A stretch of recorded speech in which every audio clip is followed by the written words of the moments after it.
পবিত্র মাহে রমজান মাসে ওমান সরকার যারা বিশেষ করে মুসলিম প্রবাসী বা অমুসলিম প্রবাসী রয়েছেন সকলের জন্য একটি কঠোর আইন রয়েছে। কেউ যদি না মানে তাহলে তাকে সর্বোচ্চ 3 মাস পর্যন্ত জেল জরিমানা করা হতে পারে। এটা শুধু যে ওমানি বা শুধু যে প্রবাসী বা শুধু যে অমুসলিম বিষয়টা এমন না, সবার জন্য সেম নিয়ম কানুন রয়েছে।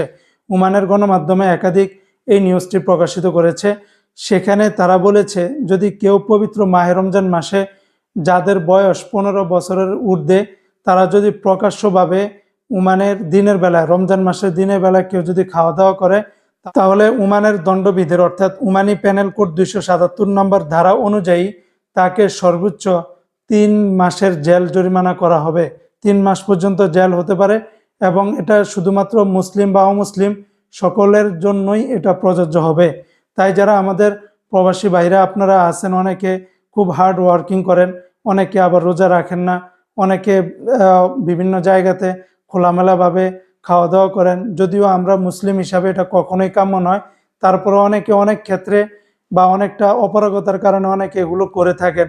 সেক্ষেত্রে আপনারা ওমানের এই আইনটা জানলে অবশ্যই আপনারা কখনোই প্রকাশ্যে, বিশেষ করে পবিত্র মাহে রমজান মাসে প্রকাশ্যে কোথাও কোনো কিছুই পান করবেন না।